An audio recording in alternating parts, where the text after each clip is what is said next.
Amazing. I'm so glad that the musicians woke you up. I thought I was going to have to do that, but it's okay. I am so delighted to be here with you this evening. Thank you to the organizers for including my experience and voice, and really that of social enterprises across the Arab region, including Palestine. This evening, I will allude to that experience, that 14 years. I handed over last year to incredible colleagues who continue to carry the work forward. But first, I think we need to recognize and acknowledge the heartache of investing for impact in general.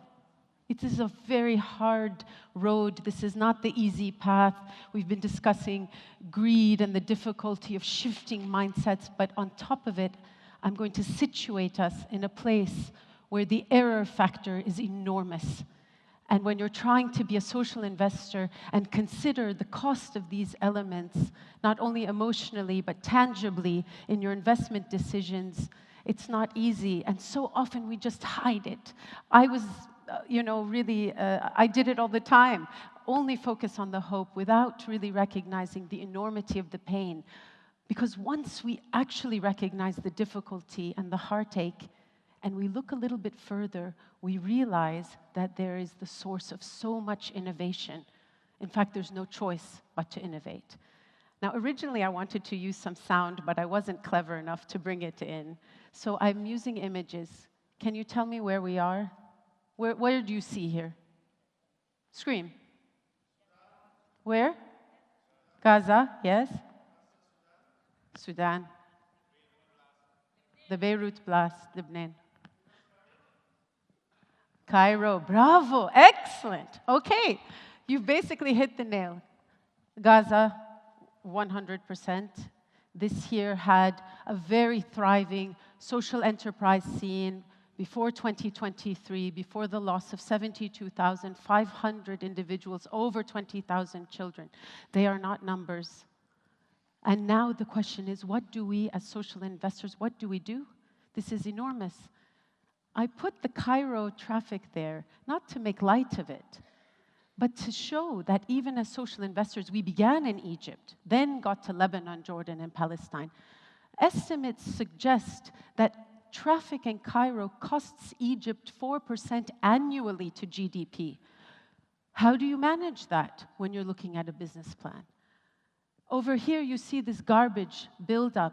I don't know if you remember in 2015, there was an enormous garbage crisis in Lebanon. The major landfill filled up. There was corruption. It was discovered that there were no alternative pathways, but actually the social entrepreneurs were there responding. And there are great investments that have come out of that disaster. The Beirut explosion, I will absolutely discuss. And I had to, even though I have not invested in Sudan, these are images from satellites. The satellite, the sky is picking up the red, the blood of 150,000 people who have been killed since April 2023.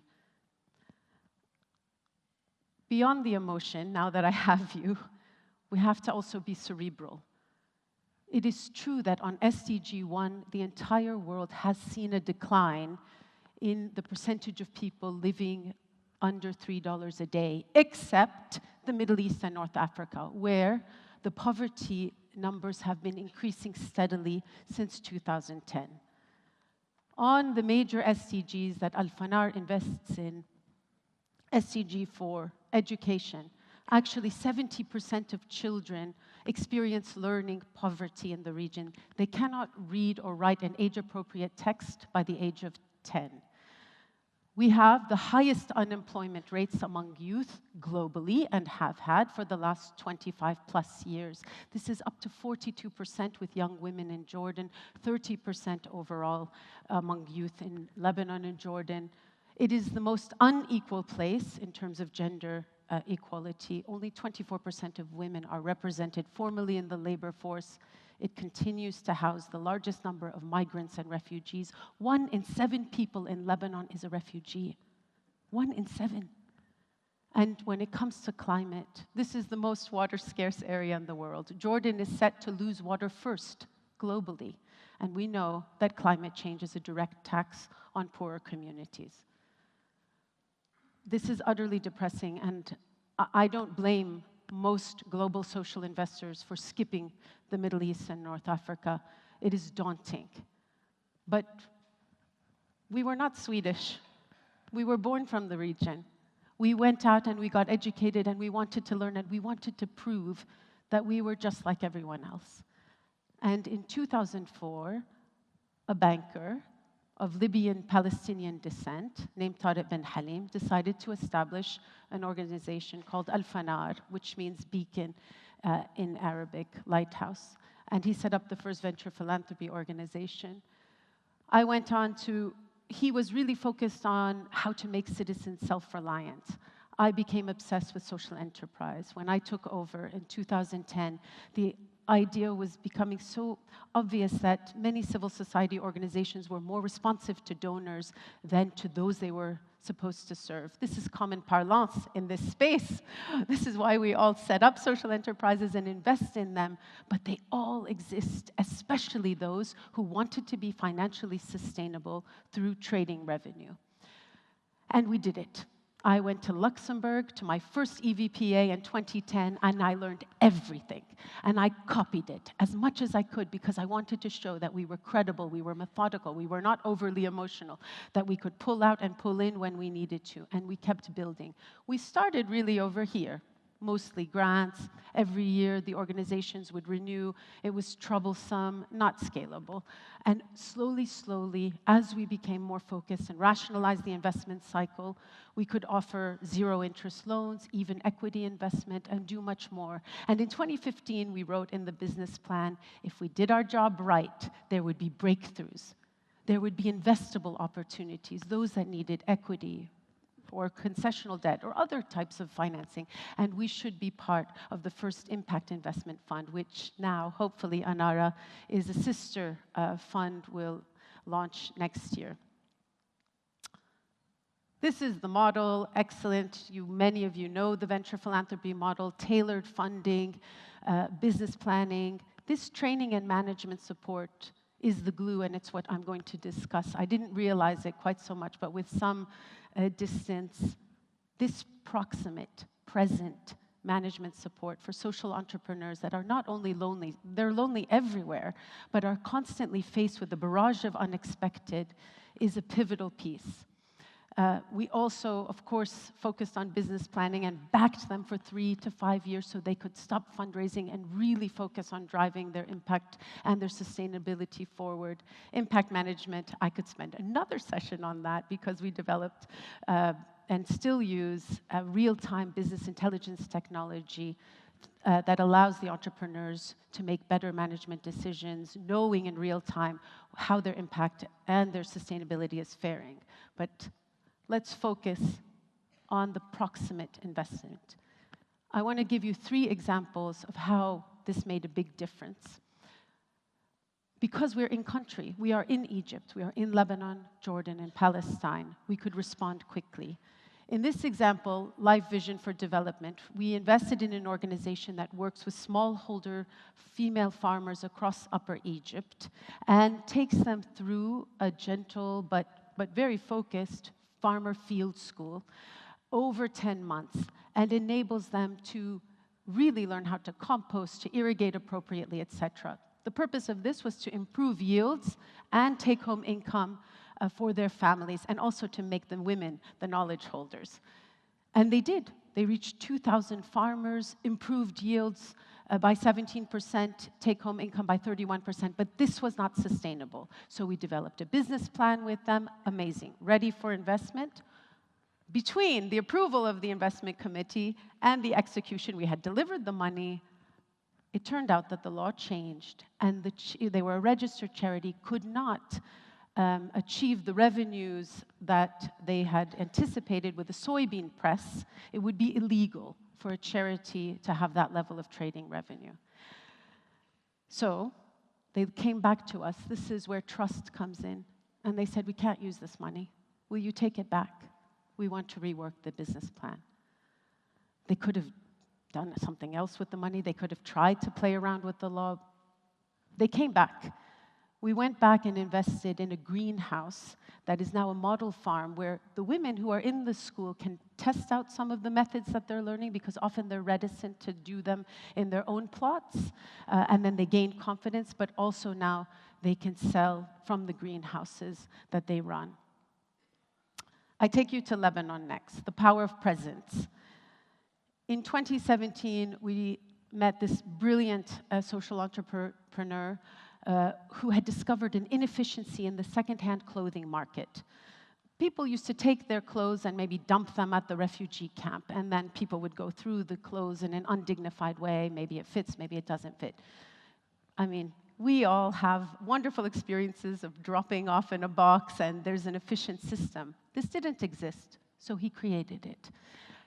With Alfanar's investment and that of others, he created boxes throughout the country, and through that, he was able to set up thrift shops, barter shops, vintage shops, an upcycled brand, train tailors, employ 90-plus youth, serve 180,000 customers in a dignified way, where if you are disadvantaged, you can go in and have a changing room and affordable clothing.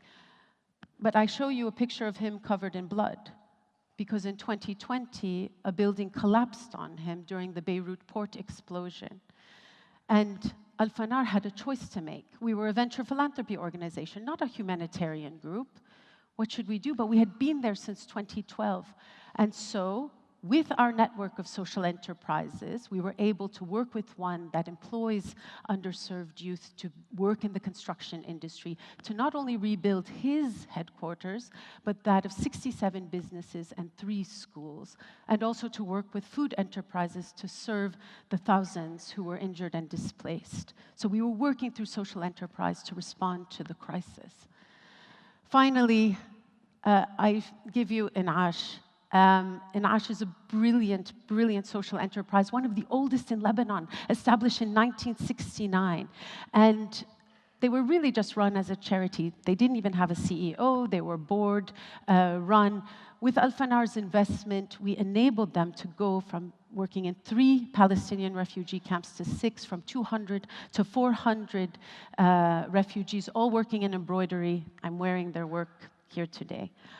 But I bring them up because in 2019, there was a financial crisis in Lebanon. There was an enormous devaluation of the currency, but also the banks froze assets. In fact, people couldn't access their money. And Heartache lost its endowment, $1 million.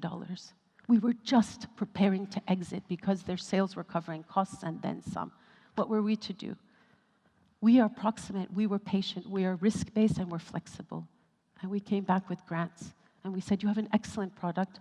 Now we have to rationalize. We have to focus on cost cutting. We have to get you the online sales, which are there now. And just yesterday, you'll see the date, in Vogue was published an article about Heartache. My final point, we don't always know what to do when the heartache is enormous and the injustice is intolerable. But we here are a space of believers who can't give up on those who are on the ground, the heroes every single day, innovating solutions, or the committed enablers who have been there throughout. There's only 2% of global impact investment going to the Middle East and North Africa. Sub-Saharan Africa attracts 12%. This is the lowest amount globally. We can change that. We can take more risks and do it in a prudent manner, because for over 2 decades, people like Alfanar built Palestine, was supposed to be with you, couldn't be with you. There are many, but go and find them, partner with them. Already this is happening. Furthermore, my last point is these social entrepreneurs, despite the heartache, are innovating. They are developing efficiencies, they are nimble, and actually their innovations work in other global South communities. So this last one is Flowless. Flowless is a water tech company. It was established in Ramallah in Palestine to help farmers overcome the difficulties of every day, to reduce costs, because it's very hard to work, especially through checkpoints. So if a farmer is stuck in a checkpoint for 4 hours and he gets to his greenhouse too late and can't water, the whole thing dies. This is AI-enabled. It enables him to turn on the water when he needs.